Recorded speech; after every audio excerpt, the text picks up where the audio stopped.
C'est quoi ça? HDMI? Oui, ouais, c'est HDMI. Ah, super. Bon. Ouais,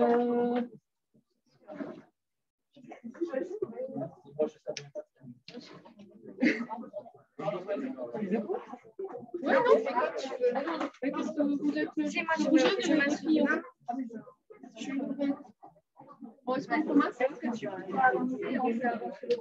Ah non. Ouais, parce que. Bah, du coup, attends.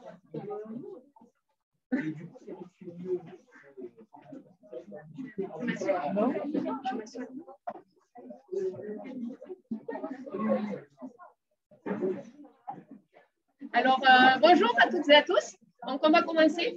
Nous sommes 4 pour le CHISPA, mais nous avons parlé la présentation avec tout le groupe. D'accord? Donc, je vais commencer par placer le texte que nous avons proposé, donc les rabat-joie féministes et autres sujets obstinés de Sarah Ahmed et Auristel Bonis, dans un cadre, proposer une réflexion sur la manière dont peut être envisagée la question des apparences depuis la critique féministe. Alors, tout d'abord, à notre naissance, notre corps est lu à partir de ses organes sexuels visibles et on nous attribue une identité de genre depuis une partition binaire de la société. À partir de là, la socialisation genrée et l'habitus, selon le concept de Bourdieu, font que nous incorporons ce genre et les frontières entre l'apparence et l'être se dissolvent. Seulement, bon, la biologie n'est pas toujours aussi binaire. Et il existe des personnes intersexes qui sont illisibles selon ce cadre. Et par ailleurs, certaines personnes ressentent un hiatus entre leur apparence et leur identité genrée. Et c'est toute la problématique de la transsexualité et qui invite les personnes à changer leur apparence, soit vestimentaire, soit à modifier leur corps par la chirurgie esthétique pour se sentir en accord avec leur apparence. En outre, la performance de genre est aussi conditionnée par les images médiatiques dont nous sommes bombardés et qui modèlent nos subjectivités. Alors, c'est le mythe de la beauté, et je laisse de côté toutes les questions de distinction de classe ou de tribu. Il faut parler davantage de la construction de la féminité. Donc, le mythe de la beauté, selon l'expression de Naomi Wolf, qui est une injonction pour les femmes à investir dans leur apparence et à chercher à tendre vers un modèle très normatif de beauté, jeune, mince, épilé, blanc, etc. Les conséquences pour les femmes sont énormes, perte de temps, d'énergie, d'argent, oubli de leurs propres désirs, disparition de la scène publique à partir d'un certain âge, pathologies comme l'anorexie, sentiment d'insécurité, etc. Je vous ai mis des petits extraits humoristiques. Un contrôle social s'exerce sur les femmes, en particulier jeunes, pour qu'elles se conforment à ces exigences. Donc, remarques sur leurs apparences, harcèlement de rue ou sexuel, réduction de leur apparence physique, invisibilisation. Et à partir de là, il existe des stratégies de résistance et dissidence, que sont par exemple la performance queer, ce qu'on pourrait appeler une apparence négligée, la revendication des poils chez les femmes, de la grosseur, des cheveux blancs, des cheveux afro, etc. Je ne vais pas parler de la question des nouvelles technologies qui est effectivement très importante. Donc, le fait qu'on est aussi conditionné par une image qu'on crée sur les réseaux sociaux, mais que ça peut être aussi un élément émancipateur que la construction d'une image, enfin, le choix de la construction de cette image.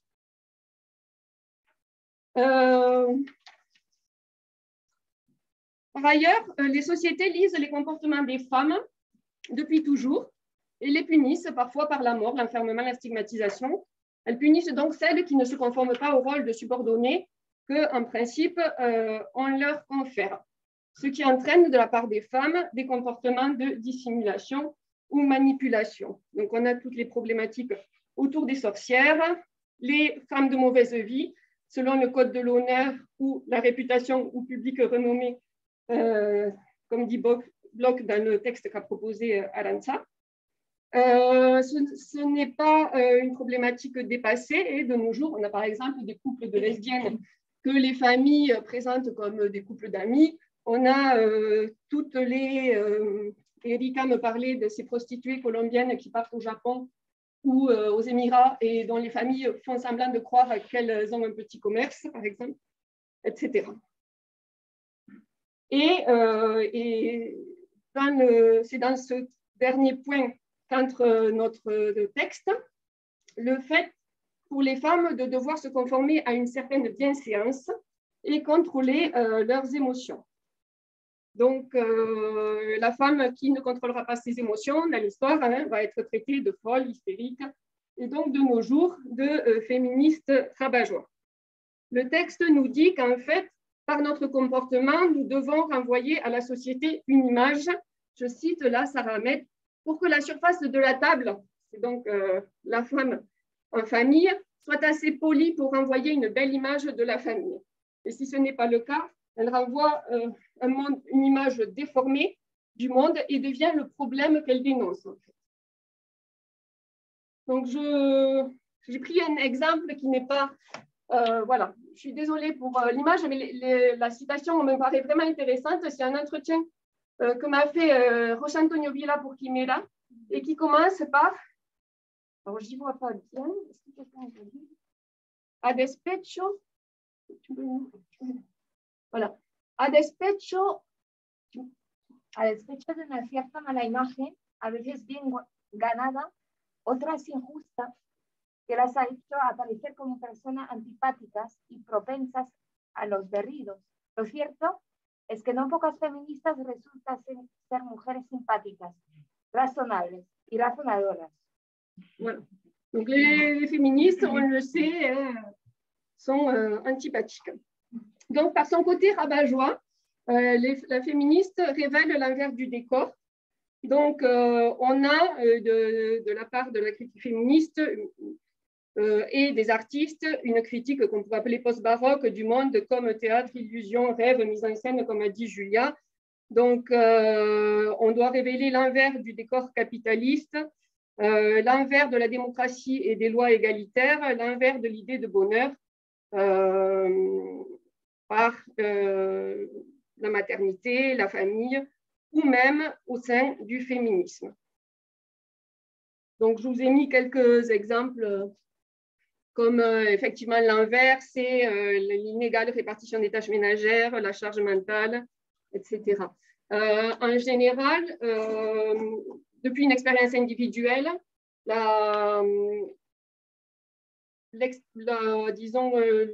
l'expérience de l'écart entre l'affect associé à un objet, les discours affectés à un objet et le ressenti est ce qu'on appelle l'émotion féministe, qui donne lieu à une rébellion.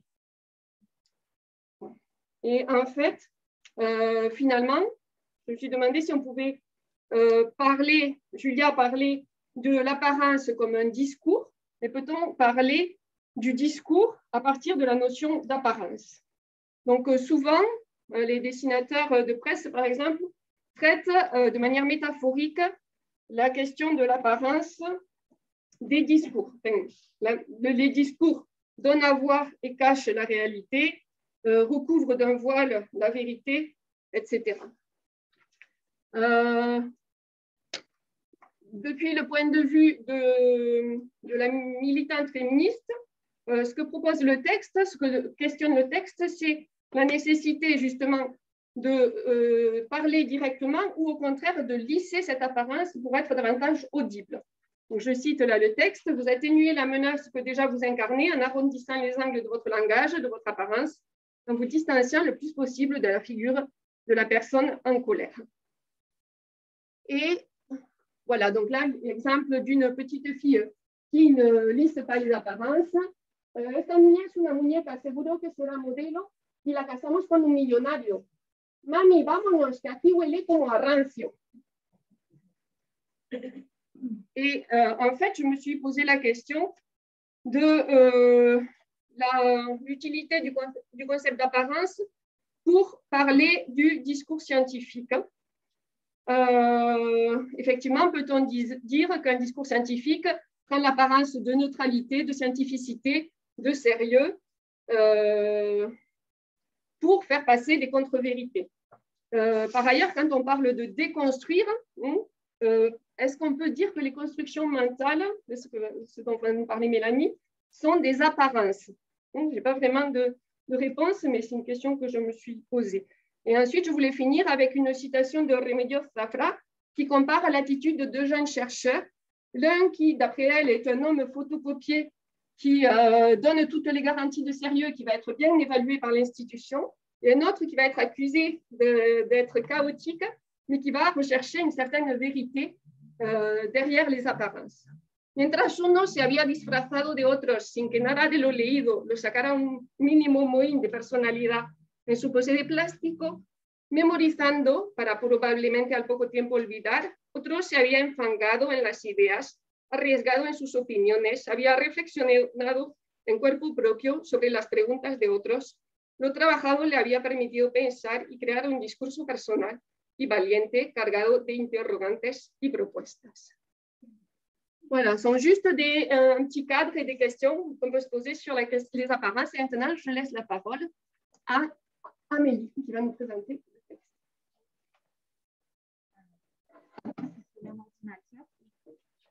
Vous resterez bien dans le cadre. Oui. Tu veux pas... Non, non, c'est bon, je vais essayer de le faire.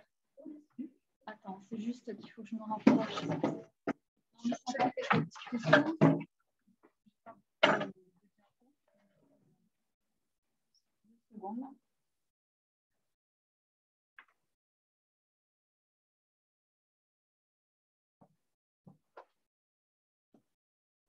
Je vais vous parler plus précisément du texte et de la façon dont je l'ai appliqué à ma recherche en littérature.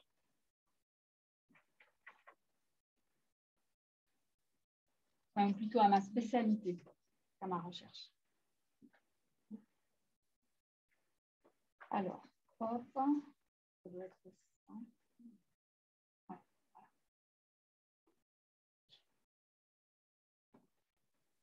Alors, du coup, bon, voilà, Isabelle vous a fait une présentation générale enfin, sur la question des apparences. Et en fait, on a proposé aujourd'hui un texte donc de Sarah Ahmed qui renferme une idée qui nous est chère à Chispa, qui est celle de la déconstruction des discours dominants. Et en l'occurrence, c'est un texte qui s'intéresse à un discours qu'elle considère comme un discours des apparences par excellence, c'est-à-dire un discours sur le bonheur. D'accord ? Donc, du coup, d'une certaine façon, moi, je vais partir du fait que les constructions mentales sont des apparences, parce qu'elles définissent aussi des pratiques et des objectifs à atteindre à travers ces pratiques. Dans le texte que nous vous proposons aujourd'hui, donc la féministe Sarah Ahmed, j'en parlerai un peu après, s'en prend à un discours qui traverse les sociétés du capitalisme tardif, c'est-à-dire les nôtres en gros, et qui résonne comme une injonction, en fait, l'injonction au bonheur. Le discours sur le bonheur vécu comme une injonction. Alors, il est important de préciser que le bonheur, la notion de bonheur, elle jouit d'un statut particulier dans la culture anglo-saxonne actuelle, mais que la réflexion de Sarah Ahmed s'inscrit dans une tradition philosophique très ancienne de réflexion sur le bonheur, qui part d'Aristote, qui aboutit aux happiness studies qu'elle récuse et qui passe par Kant. Donc, elle ne parle pas uniquement depuis la sphère du monde anglo-saxon.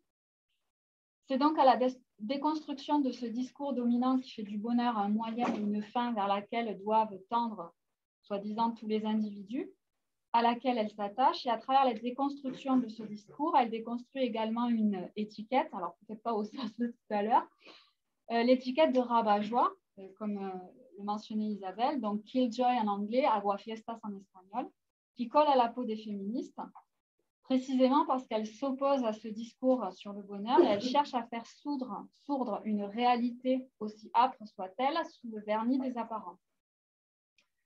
Donc, dans son texte, Sarah Ahmed propose d'envisager un outil pour déconstruire ce discours sur le bonheur qui est l'obstination. Et elle va développer un discours de politique de l'obstination comme une façon donc de déconstruire le discours des apparences. Et ce qui m'a intéressée ici, enfin, ce qui m'a intéressé pour aujourd'hui, c'est d'exploiter la piste de l'obstination comme forme de résistance à l'opposition de formes et de normes et comme moyen de faire poindre le réel sous des apparences qui sont trompeuses.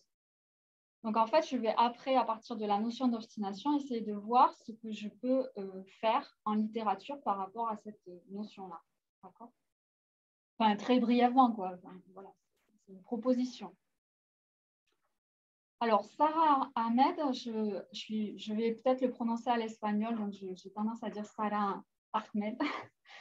Donc, Sara Ahmed, c'est une féministe anglo-australienne dont la pensée s'inscrit dans une tradition féministe nord-américaine. Elle est très influencée par les écrits de Judith Butler et afro-américaine, très influencée aussi par les écrits d'Audre Lorde et de Bell Hooks, si vous connaissez ces noms, voilà. Et qui a travaillé beaucoup sur la place de l'expérience dans la théorie féministe. Alors, Arantxa n'est plus là, mais ça fait tout à fait écho à ce dont elle parlait tout à l'heure, c'est-à-dire comment l'expérience personnelle peut être une source de connaissances. Elle a quitté le monde universitaire en 2016 parce qu'elle jugeait que son engagement féministe était en contradiction avec le système qui régit le monde universitaire anglo-saxon. Donc, elle est quand même assez radicale. Elle est l'auteure de plusieurs essais. Je crois que voilà, j'en ai mis quelques-uns là. La política cultural de las emociones. Alors, je vous donne les titres en espagnol parce que son œuvre a été traduite en espagnol, mais pas en français. La promesa de la felicidad et vivir una vida feminista. Donc, l'article, en fait, sur lequel on s'est appuyé, c'est un article qui est tiré, qui est une sorte de synthèse d'un des chapitres de l'essai intitulé La promesa de la felicidad. Dans cet ouvrage et dans ses ouvrages en général, elle dénonce l'utilisation de certains sentiments pour justifier l'oppression.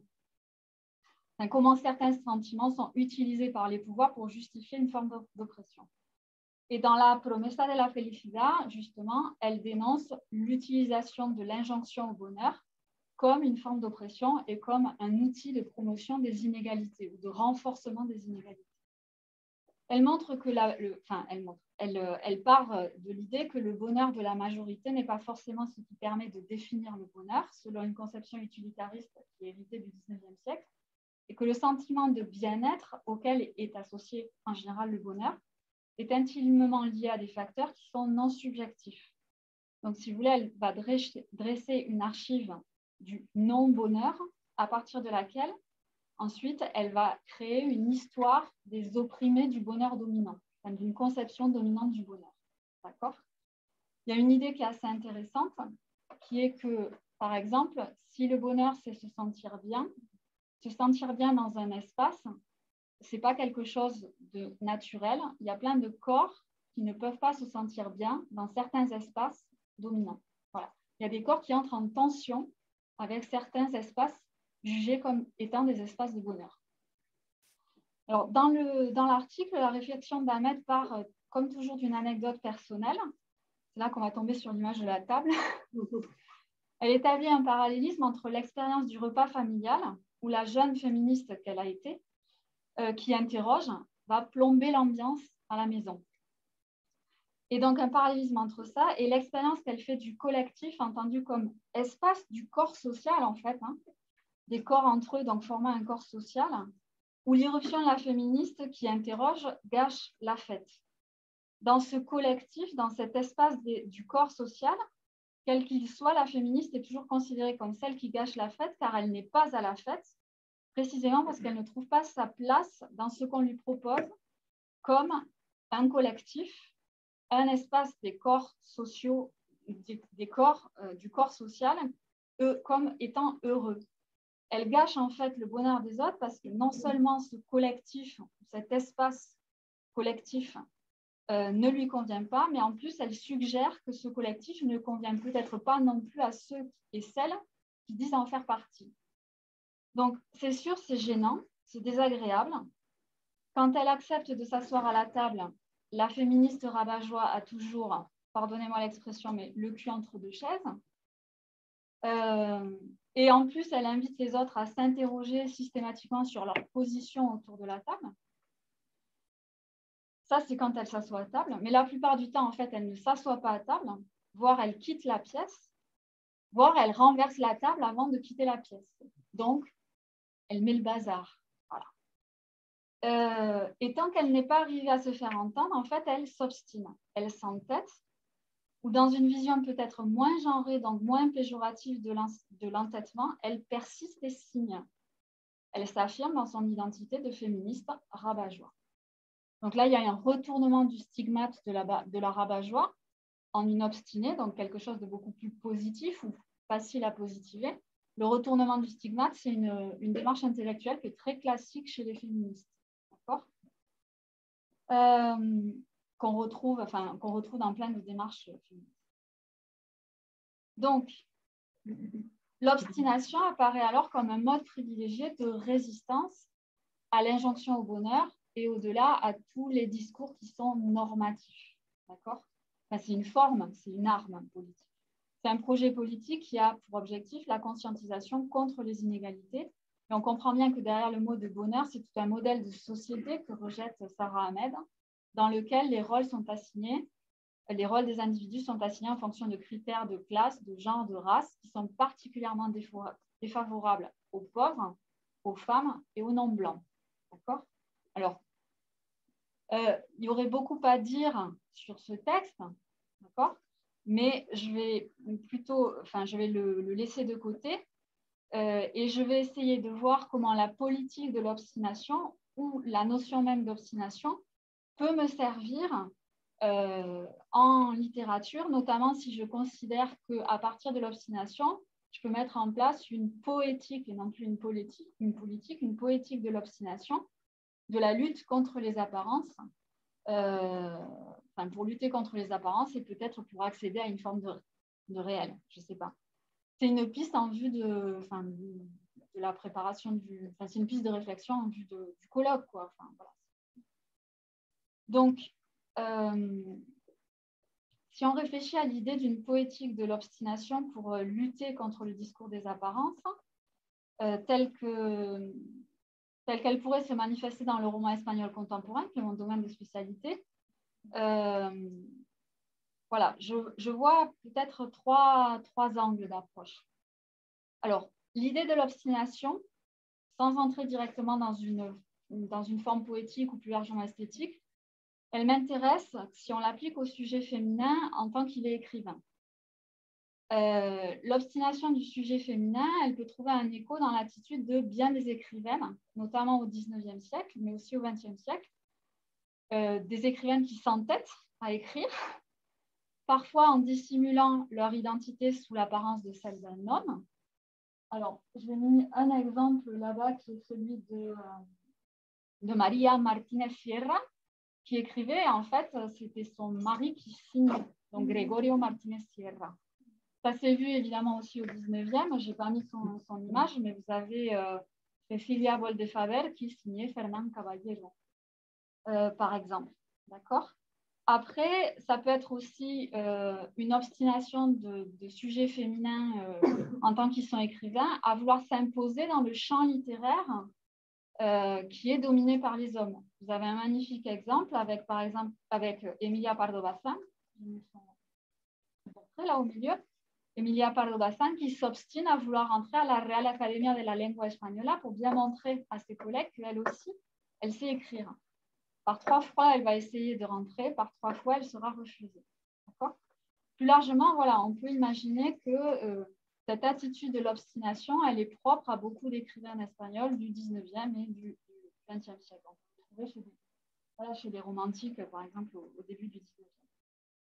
Après, je me suis demandé si la notion d'obstination, elle ne pouvait pas aussi trouver un écho dans l'esthétique réaliste. Ça semble assez évident, disons, de travailler sur la notion de réalisme quand on réfléchit aux apparences. Je me suis demandé si on ne pouvait pas considérer le réalisme en littérature dans sa façon de traquer l'objectivité comme une esthétique, plutôt qu'une poétique, une esthétique de l'obstination à faire poindre le réel sous les apparences. D'accord ? Avec des résultats plus ou moins heureux, parce que une esthétique de l'obstination du signifié, je ne sais pas si c'est valable, mais en tout cas, au départ, l'esthétique réaliste, c'est un discours sur le réel contre le romantisme et son idéalisme, voire contre le costumbrisme. Puis ça devient un discours critique sur le réel. Il faut attendre le XXe siècle pour que ça devienne un discours critique sur le réel comme représentation. Donc voilà, c'est un peu le truc qui, enfin, ça ne cesse de se retourner en fait. Bon. Donc ça peut être intéressant en attendant quand même d'envisager le réalisme de cette façon-là. Et puis après, pour vraiment cerner la question de la politique de l'obstination, je me suis demandé si, par exemple, concrètement, on ne pouvait pas déterminer dans les romans réalistes, justement espagnols, des personnages qui incarnent l'obstination, des personnages de femmes obstinées. Mais je dis bien dans des romans réalistes. J'ai pensé là encore à des romans d'Emilia Pardo Bazán, j'ai pensé à Amparo, l'héroïne de la Tribuna. Vous pouvez penser aussi à Feita, de Memorias de un Solterón, qui sont des personnages féminins qui s'obstinent à obtenir quelque chose. Dans les deux cas, pas en vain, dans les deux cas. Dans le cas d'Amparo, en vain. Elle réclame une grève, la grève ne fonctionne pas. Bon, bref, Feita, c'est un peu différent. Elle va s'obstiner à travailler, à vouloir travailler sans être mariée. Voilà. Et elle va réussir son pari jusqu'au moment où elle va rencontrer un homme qui va accepter d'avoir une femme qui travaille et qui gagne autant d'argent que lui. Bon, voilà. Après, si on passe à des romans réalistes des années 50 et 60, j'ai pensé à un roman que vous ne connaissez sans doute pas, parce que bon, il y a un peu, voilà, Dolores Medio, je ne sais pas qui l'a lu encore, qui s'appelle Bibiana. Bibiana, c'est l'incarnation de la ama de casa. Donc, elle est prisonnière d'un discours sur le bonheur domestique, hein, totalement. En fait, elle va réussir à s'en émanciper à force d'obstination. D'abord, elle va s'obstiner à réclamer Plaza del Sol la baisse du prix du pain. Parce qu'en fait, en tant qu'ama de casa, elle a du mal à joindre les deux bouts, entre guillemets. Et petit à petit, à force de manifester sur la Plaza del Sol, elle va commencer à avoir des revendications politiques. Et elle va s'unir à des femmes qui luttent contre le franquisme, en fait, jusqu'au jour où elle va être arrêtée.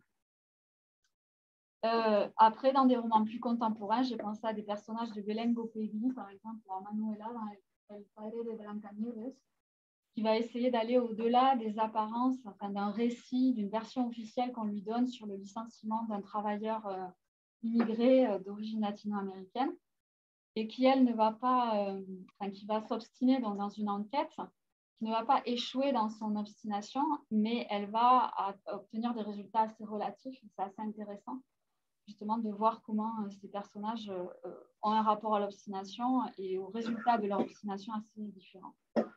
Voilà, donc je finirai sur ces mots de Sarah Ahmed, qui nous dit que sans doute, il faut repenser l'obstination comme un refus de détourner le regard de ce sur quoi trop souvent on ne s'arrête pas.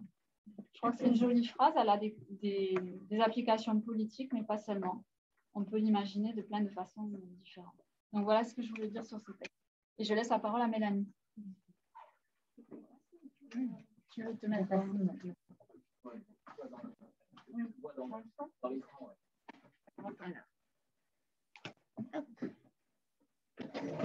C'est bon, ouais. Oui, c'est bon. Je sais dans le cadre. Alors, bonjour à toutes et à tous. Donc, sans transition, je prends la parole à la suite de mes amis et collègues. Et moi, je vais vous parler de civilisation et d'histoire, puisque mes objets de recherche en civilisation, ce sont l'histoire des femmes, le féminisme, à Cuba plus précisément. Alors, le titre est un peu rigolo, entre guillemets, les rabat-joie féministes, ou pire, les féministes décoloniales, parce que, effectivement, si le féminisme, on l'a vu, produit des rabat-joie, hein, censés être, comme le disait Sarah Ahmed dans le texte, malheureuses, frustrées, dotées d'un pouvoir extraordinaire de gâcher les fêtes dans toute assemblée ou réunion, il y a pire. Il y a la féministe décoloniale, hein, puisqu'elle est capable même de semer la zizanie au sein même du féminisme blanc. Hein. Elle est non seulement aguafiestas, mais également en colère et obstinée. Et comme le dit Sarah Ahmed, si elle est féministe et noire, alors là, c'est le pompon. Donc, en fait, je me suis posé la question en préambule. Je me suis dit, mais comment je vais articuler les apparences alors, pour moi, c'était plutôt à relier avec les stéréotypes et bien, mes objets de recherche, et le féminisme décolonial, et Cuba, etc. Alors, en fait, compte, c'est venu tout seul, puisque Cuba et apparence, c'est un pléonasme. C'est-à-dire que qui travaille sur Cuba, c'est que tout est apparence, tout est double discours, et à tous les niveaux, et que c'est un pays très complexe pour ces raisons-là. Et ensuite, je me suis dit, bah, effectivement, si je parle de Cuba et si je prends le féminisme décolonial, le lien se fait très facilement entre apparence et déconstruction, puisque, on va le voir, le féminisme décolonial propose une série de déconstructions, que ce soit des discours, des représentations, de l'historiographie hégémonique, de l'hétérosexualité comme régime politique, etc. Donc, en fait, le lien peut se faire facilement. Alors, la Caraïbe, extrêmement important aussi. Pourquoi? Parce qu'effectivement, si l'Amérique latine et la Caraïbe partagent une histoire commune, ça on ne peut pas en douter et remettre en cause, il y a bien des spécificités qui existent et qui sont caribéennes et qui sont propres aux anciennes colonies espagnoles, françaises, anglaises, etc., hollandaises, et en particulier le système de plantation et le régime de plantation, hein, qui va donner une identité assez particulière à cette zone qu'est la Caraïbe, et l'esclavage va laisser une empreinte très forte qui perdure aujourd'hui, hein, qui n'est pas déconnectée du passé.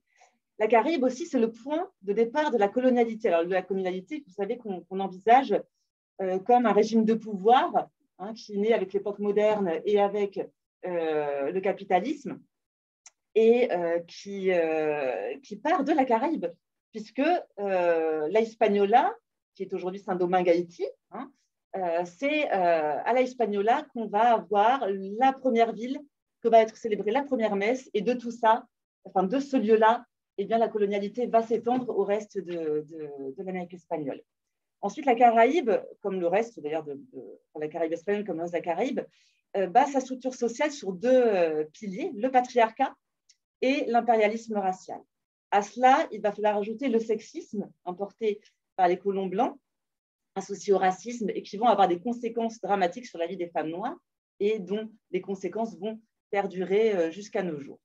Alors, le féminisme décolonial, je vais aller un petit peu vite parce que sinon, il faudrait un temps fou, il me faudrait 1 heure pour vous parler du féminisme décolonial. Il ne naît pas de rien, bien entendu, et il se base sur des sources différentes et sur des théories féministes différentes. Alors, c'est un concept qui naît chez Maria Lugones, on y reviendra en Argentine, hein, mais il s'inspire effectivement des apports du black feminism, des femmes et féministes indigènes d'Abya Yala, de la Corriente Autónoma Latinoamericana, hein, donc qui rejette dans les années 80 tout ce qui est politique de développement, ONG, FMI, université, voilà.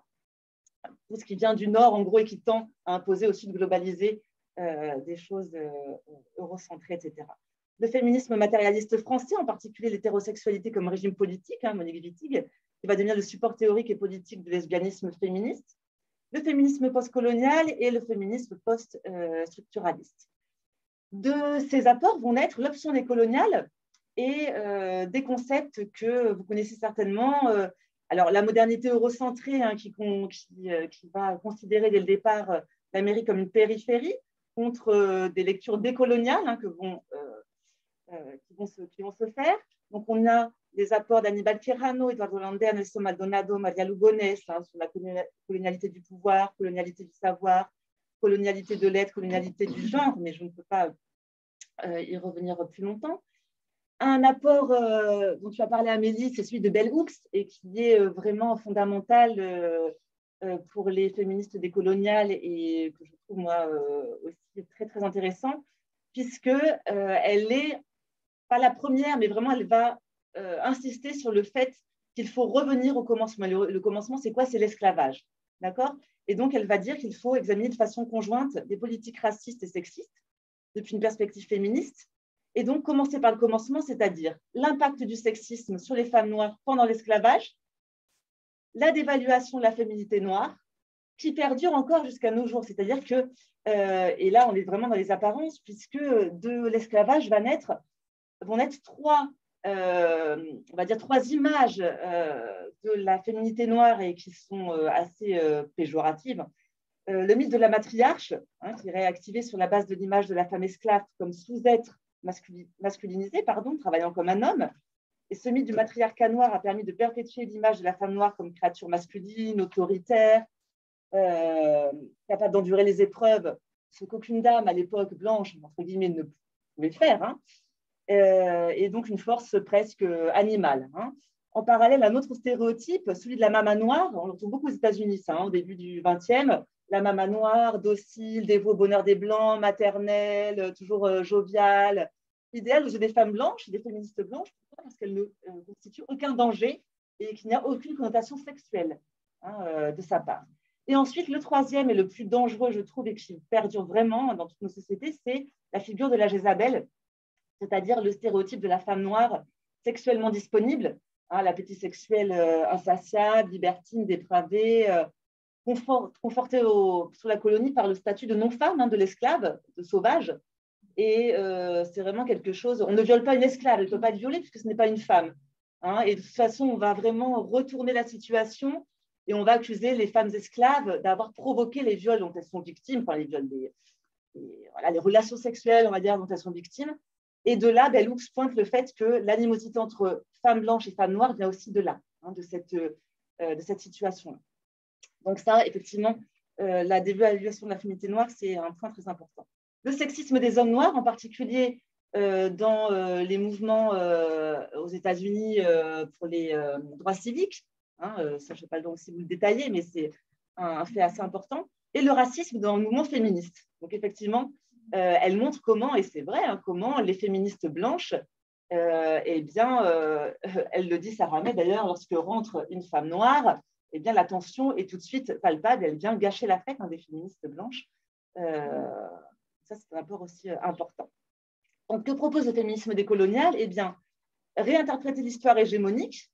Donc, en fait, on ne parle plus de conquête, de découverte, on ne parle plus de rencontres de deux peuples, de rencontres de deux continents, etc., mais de pillage, de génocide, d'expropriation, d'exploitation. La révision du féminisme hégémonique de gauche eurocentré, l'imbrication des oppressions. Alors, on parle aussi beaucoup aujourd'hui d'intersectionnalité. Ça fait longtemps qu'on en parle, mais il a été récupéré en France par les politiques.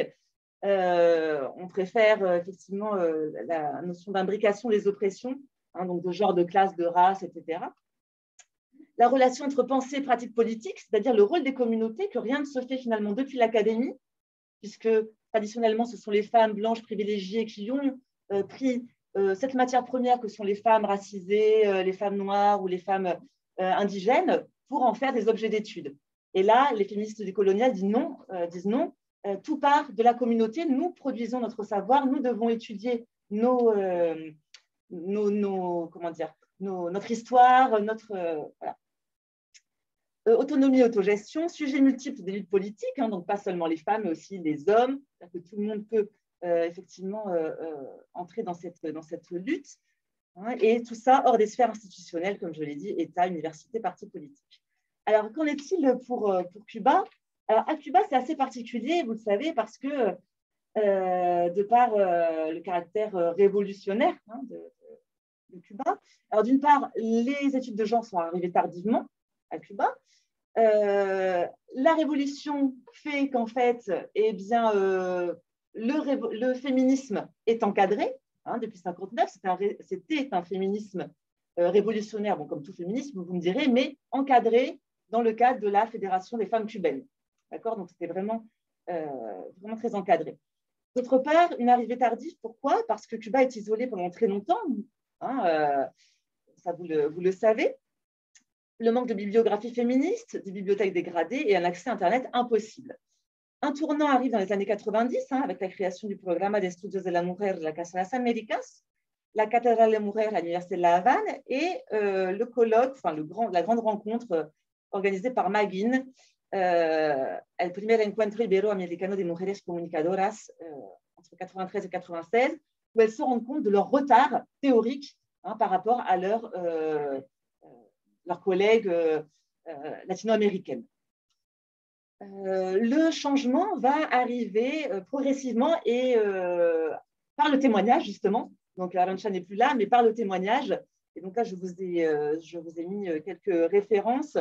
Le témoignage de Relita Sencillamente, hein, donc en fait, c'est une femme afrodescendante qui va raconter toute sa vie finalement, hein, depuis l'esclavage jusqu'à la République, etc.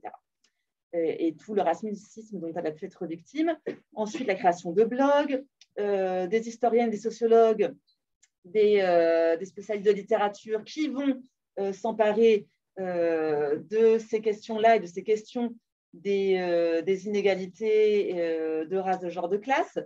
La création du programa de estudios sobre Afroamérica, très important en 2015, la Casa de las Américas, et le livre Afro-Cubanas, Historia, Pensamiento y Prácticas en 2011, où on aborde des choses de la vie quotidienne, telles que la question des cheveux, vous savez, ça on le retrouve tout le temps, pelo bueno, pelo malo, qui est toujours d'actualité et qui est vraiment une question politique. Au-delà de l'apparence, c'est une question politique. Et on disait la semaine dernière dans un taller que je suivais en visio à La Havane, que, par exemple, la République dominicaine, aujourd'hui, les petites filles à la rentrée n'ont pas le droit d'arriver, sous peine d'être exclues, avec les cheveux afro, les cheveux lâchés. D'accord ? Donc, ça peut être un motif d'exclusion. Donc, c'est vraiment un sujet à part.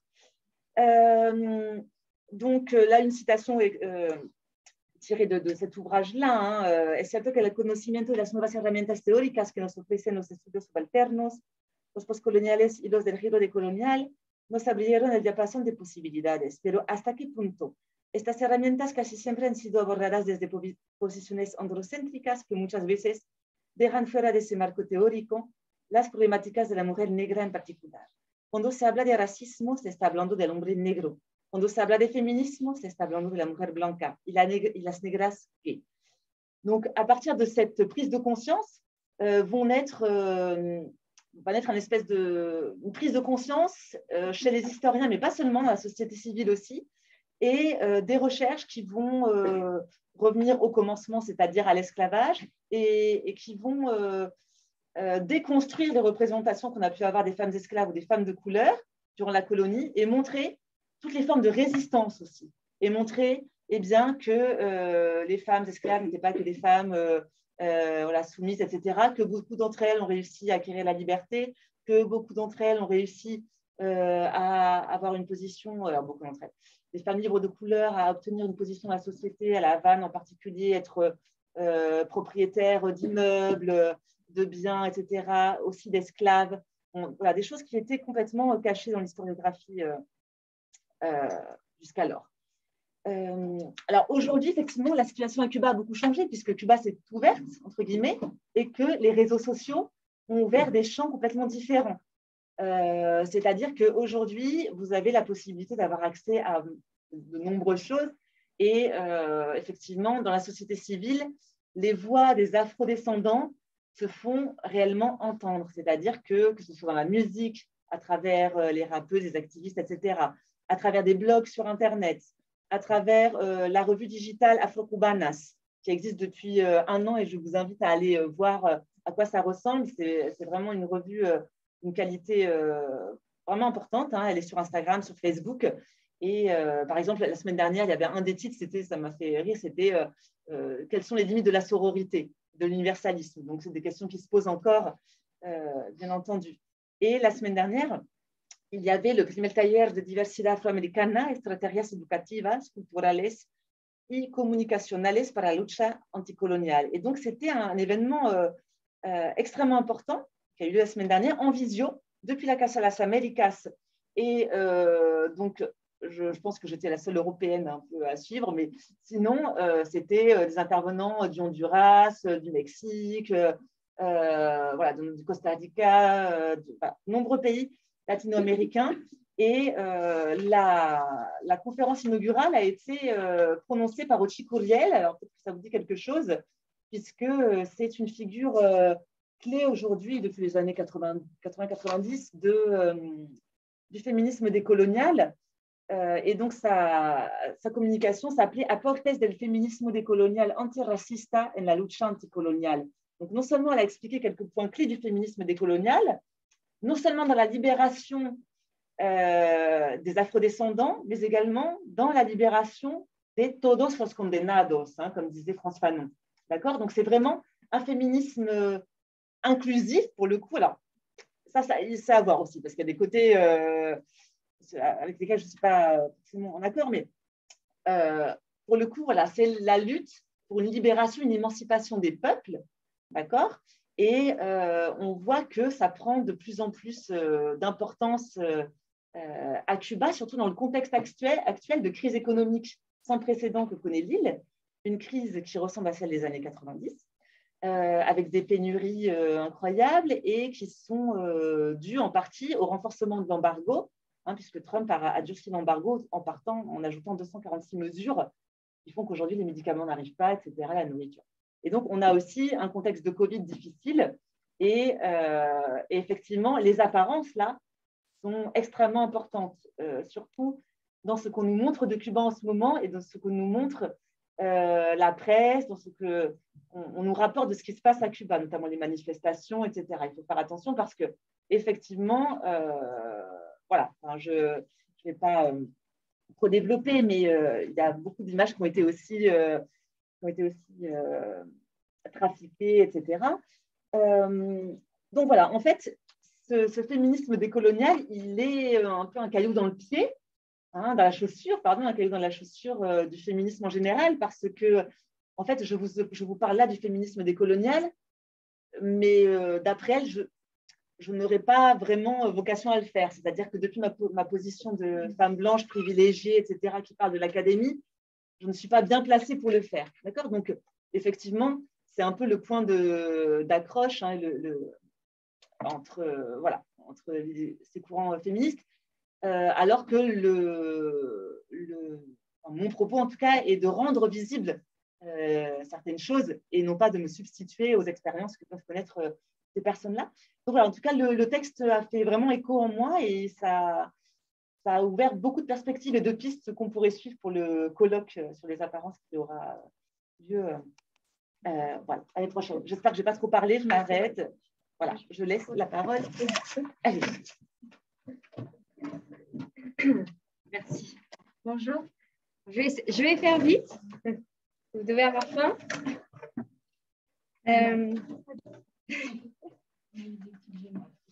C'est vrai, il y a eu les croissants.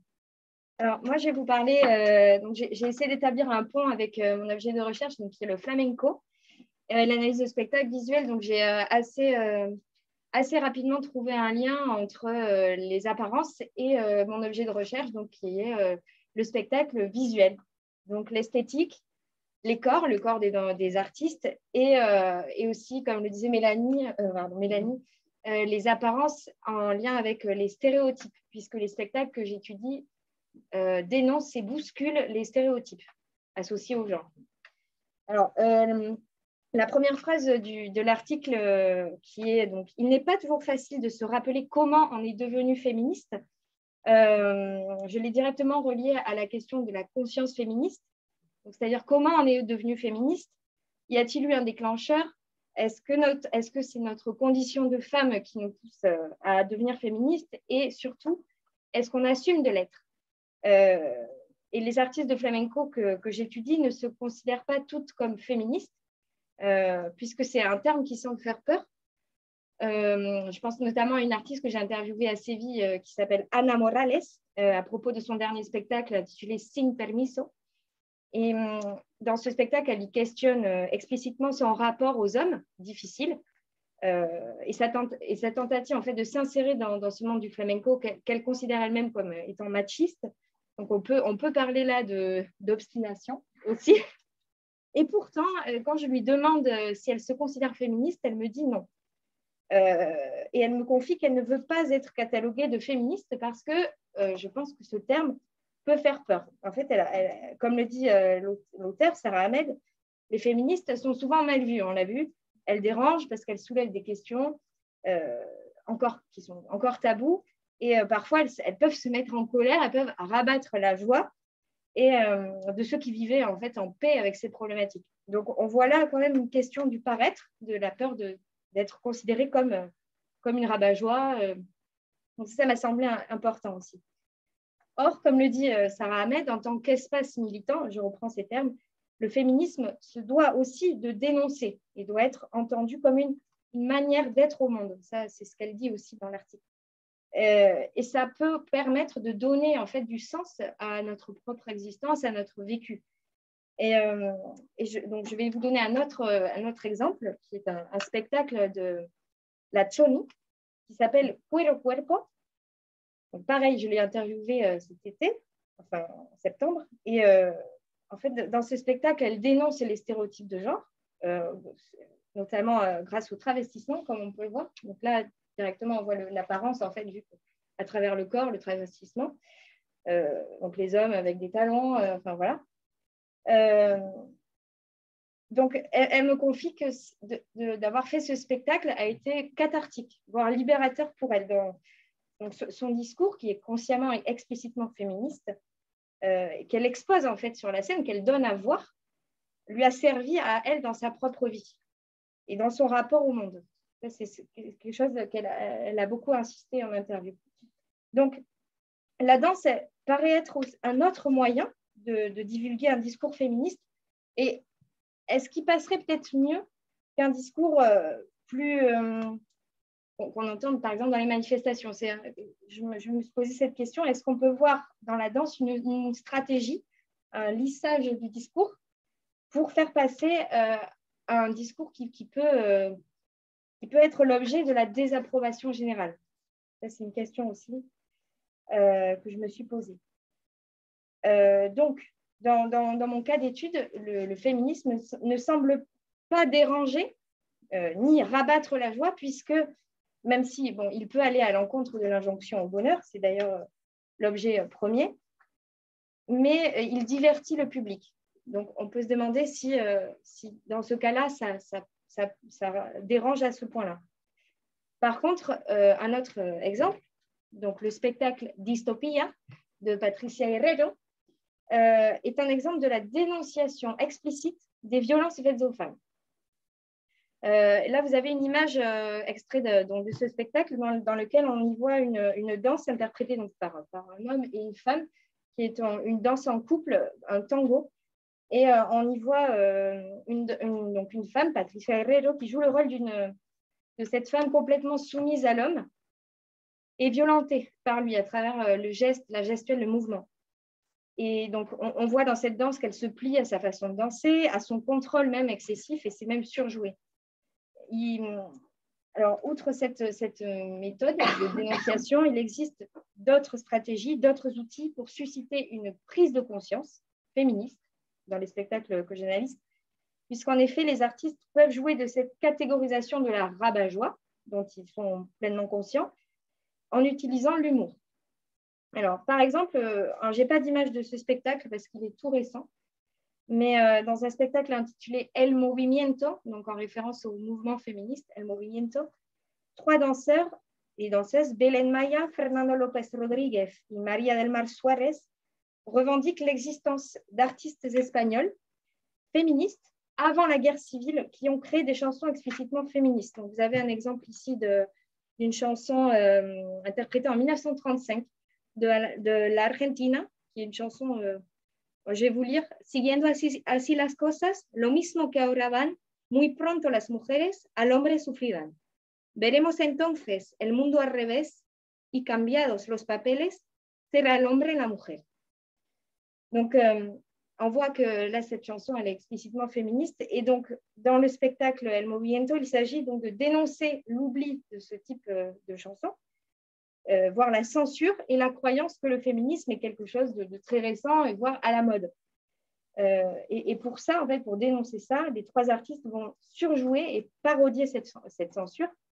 Ils vont, par exemple, réciter donc, ce genre de chanson comme s'il s'agissait d'un discours propagandiste, franquiste, afin de montrer à quel point les discours étaient manipulés et totalement incompris. D'ailleurs, les 2 danseuses, Belén Maya et María del Mar, vont danser donc, sur ces chansons-là de manière extrêmement joviale, en faire trop, avoir l'air très heureuse, voire trop, jusqu'à provoquer les rires de la salle. Alors, pour conclure, le flamenco féministe semble donc être un discours efficace pour susciter une prise de conscience féministe, qui est, selon l'auteur, un aspect essentiel du travail politique collectif. Là, je la cite. L'utilisation du corps, donc de l'apparence physique, de l'esthétique, qui vient dénoncer visuellement les violences sexistes et les stéréotypes, donc les apparences, les rapports de force au moyen donc, des costumes, de la mise en scène et des mouvements, semble, pour cet aspect-là, être efficace dans une perspective féministe. On peut donc voir les artistes de flamenco, en reprenant les mots de Sarah Ahmed, et je conclurai avec ces mots, les artistes de flamenco peuvent donc être pensés comme des individus déterminés à se mettre physiquement en travers, à faire de leur corps des points de blocage venus interrompre le flux de la circulation humaine et les flux plus massifs de l'économie. Merci.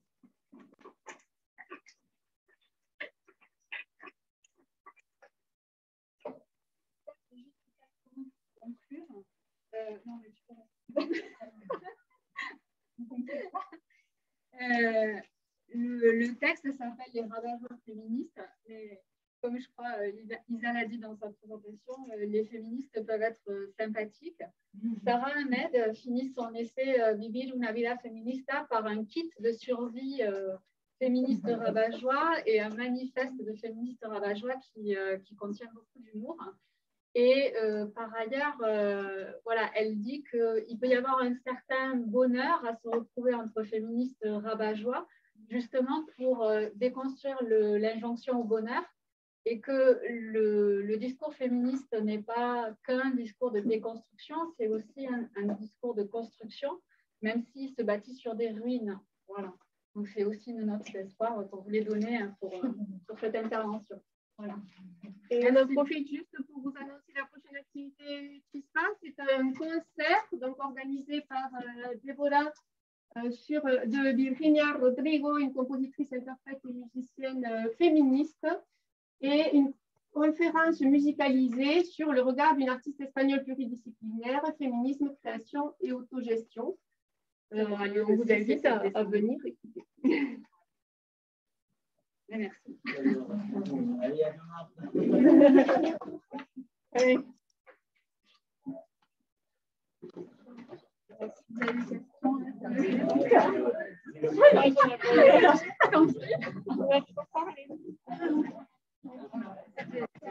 C'est quand on parlait une demi-heure, mais pas du tout. Vous avez tout préparé. On était à 5, Il y a mieux. oui, 4, 3 quarts.